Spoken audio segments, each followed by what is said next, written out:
छोटे siren head पे हमला करने वाला होता है तभी गुल्ली उसके पीछे कूद जाता है और उसका गला दबाने लगता है, लेकिन जेसन गुल्ली को छोटे सायरन हेड की तरफ फेंक देता है जिससे दोनों जाके जमीन पे गिर जाते हैं। लेकिन तभी बाबा को भी होश आने लगता है और फिर वो उठकर खड़े हो जाते हैं और फिर बाबा का एक्सट्रीम मोड ऑन हो जाता है।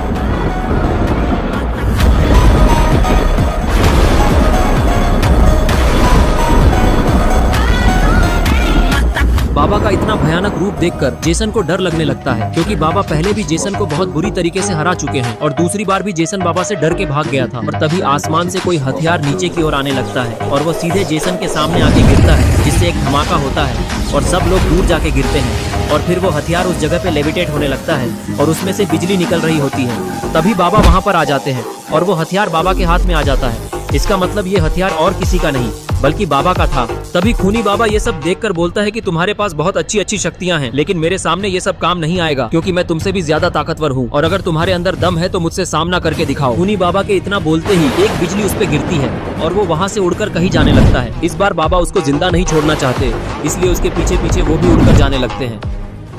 अरे ये क्या, खूनी बाबा तो काली पहाड़ी पे आ गया है, क्योंकि उसकी शक्तियाँ यहाँ पे डबल हो जाती है। और तभी बाबा भी वहाँ पर आ जाते हैं, लेकिन बाबा को इस बात का अंदाजा नहीं है कि खूनी बाबा को यहाँ पर हराना उनके लिए बहुत मुश्किल काम होगा। और फिर बाबा बिना कुछ सोचे समझे खूनी बाबा की तरफ दौड़ लगा देते हैं और खूनी बाबा भी बाबा की तरफ बहुत तेजी से बढ़ने लगता है। और फिर बाबा खूनी बाबा को एक जोरदार किक मारते हैं, जिससे खूनी बाबा दूर जाके फेंकाता है और उसको उठने का मौका ही नहीं मिलता।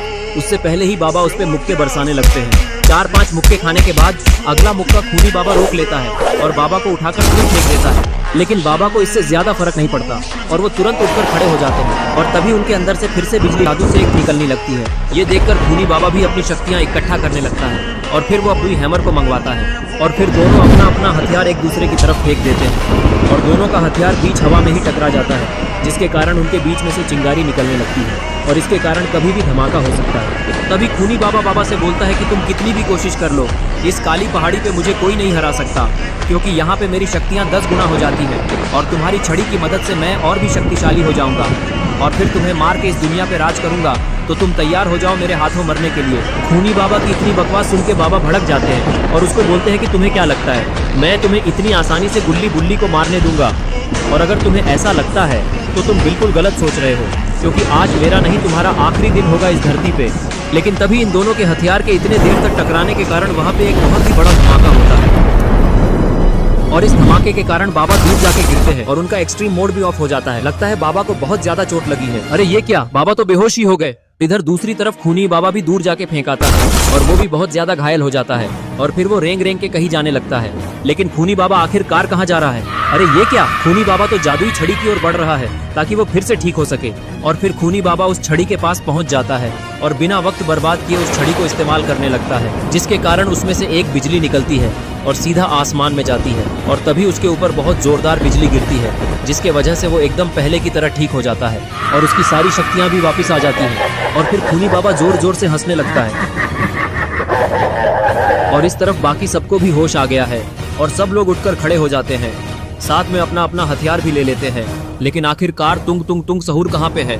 अरे ये क्या, तुंग तुंग सहूर तो गुल्ली बुल्ली और सायरन हेड का साथ दे रहा है। लगता है जॉम्बीज के काटने की वजह से वो अब इनकी तरफ हो गया है और छोटे सायरन हेड ने अपना हाथ भी रिजेनरेट कर लिया है। तभी ग्रैंडपा बोलते हैं कि तुमने हमारा एक साथी अपनी तरफ कर लिया तो क्या हो गया, हम लोग अभी भी तुम सबको बड़ी आसानी से हरा सकते हैं। और अब तो जेसन भी आ गया है, वो तुमको जिंदा तो यहाँ से नहीं जाने देगा और तुमको बचाने के लिए अब तुम्हारा बाबा भी यहाँ पर नहीं है, तो अब मरने के लिए तैयार हो जाओ और तुमको मारने के बाद आज हम लोग तुम्हारी बिरयानी बना के पार्टी करेंगे। तभी गुल्ली बोलता है कि ग्रैंडपा, लगता है बुढ़ापे के कारण आपका दिमाग काम नहीं कर रहा है, क्योंकि एक बार देखो हम लोग तुम लोगों से ज्यादा है और रही बात बाबा की यहाँ ना होने की, तो तुम्हारा खूनी बाबा भी तो यहाँ नहीं है, इसलिए तुमको अब हम लोगों से कौन बचाएगा, इसलिए मरने के लिए तो अब तुम लोग तैयार हो जाओ। गुल्ली के इतना कहते ही सब लोग इन लोगों पे हमला कर देते हैं। जेसन तुंग तुंग सहूर का बैट अपने तलवार से काट देता है और वो उस पे हमला करने ही वाला रहता है। तभी छोटा सायरन हेड उसको एक लात मार के नीचे गिरा देता है। इसकी वजह से जेसन का दिमाग खराब हो जाता है और वो उठकर सोचता है कि आज वो इसका काम तमाम ही कर देगा, लेकिन वो जैसे ही उठकर खड़ा होता है तुंग तुंग सहूर उसको एक लात मार देता है, जिसके कारण वो दूर जाके गिरता है और वही ढेर हो जाता है। और इधर सायरन हेड और स्लेंडरमैन के बीच बहुत खतरनाक लड़ाई चल रही होती है, जिसमें सायरन हेड एक जोरदार किक स्लेंडरमैन को मार देता है। इतनी जोरदार किक खाकर स्लेंडरमैन का दिमाग खराब हो जाता है और वो जैसे ही सायरन हेड पे हमला करने वाला रहता है, सायरन हेड उसको नीचे गिरा देता है और उसके ऊपर घुसों की बारिश कर देता है, जिसके कारण स्लेंडरमैन की हालत खराब हो जाती है।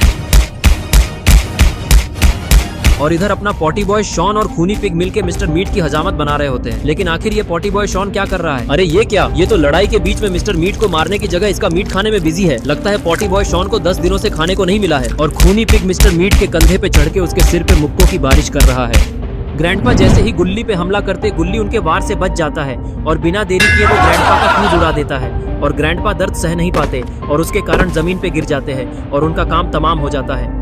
और इधर ग्रैनी भी अपने बैट से बुल्ली पे हमला करने की कोशिश करती है, लेकिन बुल्ली उसके हमले से बचते हुए उसके पीछे आ जाता है और फिर उसको पीछे से एक किक मार देता है, जिसके कारण ग्रैनी यहीं पर गिर जाती है। और इसके बाद भी बुल्ली का मन नहीं भरता और फिर वो उस पे एक के बाद एक किक मारने लगता है। इतना मार खाने के बाद ग्रैनी ग्रैंडपा से मदद मांगती है और बोलती है, ए बुढ़े मेरी मदद कर, नहीं तो ये मुझे आज फिर से मार ही डालेगा और अगर मैं मर गई तो फिर तेरे लिए खाना कौन बनाएगा? ये सुन के ग्रैंडपा बोलते हैं, ओए सन की बुढ़िया, पहले अपनी खराब आंखें खोल के देख, मेरी हालत तुझसे ज्यादा बुरी है। तुझसे पहले तो मैं ही मर जाऊंगा, क्योंकि इसने इतना बुरी हालत कर दी है मेरी कि मुझसे अब उठा भी नहीं जा रहा। और इधर इविल नन रॉड पे भारी पड़ रही है, क्योंकि उसके हमले से ही रॉड जमीन पे गिर जाता है और फिर इविल नन उस पे एक के बाद एक हैमर से वार किए जा रही है। तभी रॉड इविल नन का हमला रोकते हुए उसको फ्रीज कर देता है और इविल नन वहीं पे जम जाती है। और इधर खूनी बाबा को बेहोश देखकर उसकी तरफ बढ़ने लगता है। क्या वो बाबा को मारने जा रहा? आपको क्या लगता है? ये आप हमको कमेंट करके बताइए। और फिर खूनी बाबा के पास पहुंचकर उसको देखता है, फिर अपनी जादुई छड़ी को आसमान की ओर करता है, जिससे फिर से वो तेज बिजली उसके और बाबा के ऊपर आके गिरती है, जिससे वो वहां से उड़कर बाबा को अपने साथ लेके चला जाता है। और इधर गुल्ली बुल्ली और बाकी सब ने मिलकर सारे दुश्मनों को चांद तारे दिखा दिए, जिसके कारण ये लोग बहुत खुश हो जाते हैं। लेकिन इनकी ये खुशी ज्यादा देर की नहीं थी, क्योंकि खूनी बाबा को बेहोशी की हालत में लेकर इनके सामने आ जाता है, जिसको देखकर सब हैरान रह जाते हैं। और फिर खूनी बाबा अपनी शक्तियों से एक मंत्र पढ़ने लगता है, जिसके कारण एक जादुई तलवार बाबा के ऊपर आ जाती है। और फिर खूनी बाबा उस तलवार को बाबा में घुसने का इशारा करता है, जिसके कारण वो तलवार बाबा के अंदर घुस जाती है और बाबा की मौत हो जाती है।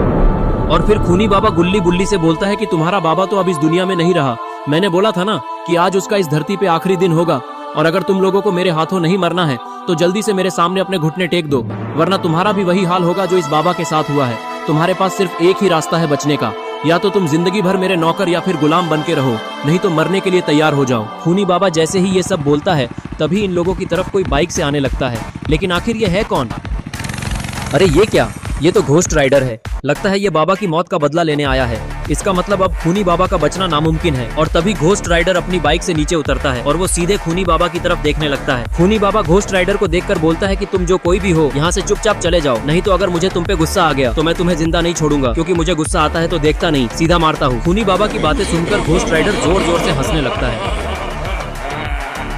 और फिर घोस्ट राइडर सीधा खूनी बाबा को मारने के लिए उस पे हमला करता है, जिसके कारण खूनी बाबा जलने लगता है और वो जलते जलते वहां से गायब हो जाता है।